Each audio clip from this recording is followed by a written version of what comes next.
Hello and welcome to today's tutorial. My name's Lois and I'm going to be showing you an experiment today where you can explore plant biology. Now, what is plant biology? Well, it's the study of plants, and the reason it's called biology is because plants are living, and biology is the study of all things on Earth that are living. So the equipment you're going to need is some celery that you can get from the supermarket, a bowl, some food colouring, which can be any colour that you like, and just some tap water. That's everything you need to do an experiment. So I'll talk first a little bit about this celery. It's a plant, and when it gets to the supermarket, well, you don't get the whole plant. All you get is the stem. Off the bottom, before it gets to the supermarket, they have chopped off the roots. So the celery, when it's growing in the ground, would look like that, with the roots going down into the ground, and their job is to absorb water. Now at the top, you can see a few here, are leaves. Now most of the leaves have been chopped off this celery because we don't eat them. We don't eat the leaves and we don't eat the roots, so they don't need to sell them to us in the supermarket. But you might find that your celery that you get has got a few leaves on too. Now these leaves are really something that we learn a lot about in plant biology because they are an incredible organ of this plant, and that's because they have the job of making sugar. All of the sugar in the world that's in our food that we eat comes from leaves. At one point it will have been made by a leaf of a plant. And the plant makes sugar by something called photosynthesis. Basically what that means is it uses light to make sugar, and it needs some really important ingredients. The first ingredient is water. I've already talked about that when I was talking about the roots. The roots absorb the water that the leaves need for photosynthesis to make some sugar. And the leaves also need something called carbon dioxide. Now that's a chemical that's in the air, everywhere around us. If you waft your face like that, you can feel a breeze. That's the air hitting your face, and in that air is carbon dioxide. And we don't need it in our bodies, it doesn't do anything for us. But the plants use it, and they use the carbon dioxide and the water, and using energy from the sun, the light, they make the sugar.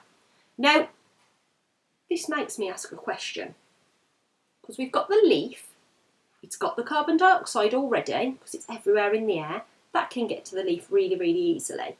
But I wonder, how does the water get from the root to the leaf where it's needed to make sugar? Well, I think that it must travel up the stem of a plant. And my question is, how?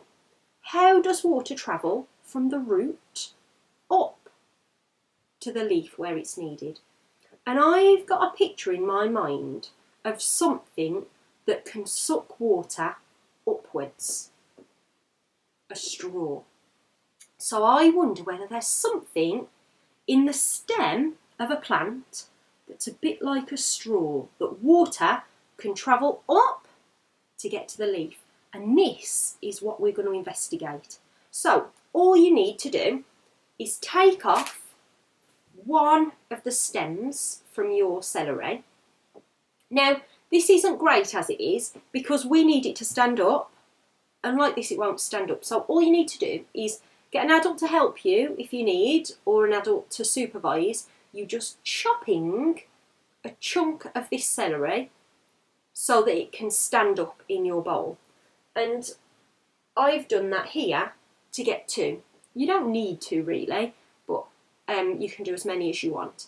Now it's a handy shape because now I've chopped it, it can stand up in my bowl, and that's what we need. So in your bowl, you're going to put a little bit of food colouring, Don't need too much, but it does need to make the water a nice strong colour. Now, why do we need food colouring? Well, you can see that water is transparent. So at the moment, if there is water inside this stem, we can't see it because it's transparent. So we've put our food colouring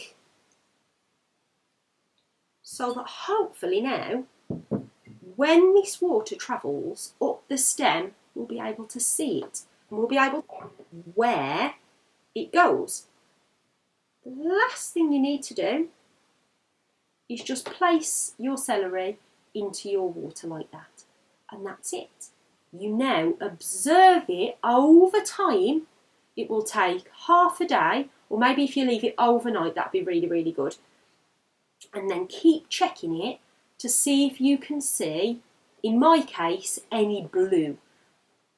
Whatever food colouring you choose, you're looking for that colour inside the stem. And as the water travels up the stem, you'll be able to see where the water's going. And you can do more experiments with this. You could investigate how water travels, how fast it travels. You could do a timer and see how long the water takes to get to the very top of the piece of celery. You could put one on a windowsill and one in a cupboard and see which one's faster. You could put one inside and one outside and see which one's faster. Have a go at exploring and experimenting with plant biology. What you'll be investigating is called water transport in a plant. Have a lovely time exploring this experiment, and please do let us know how you get on.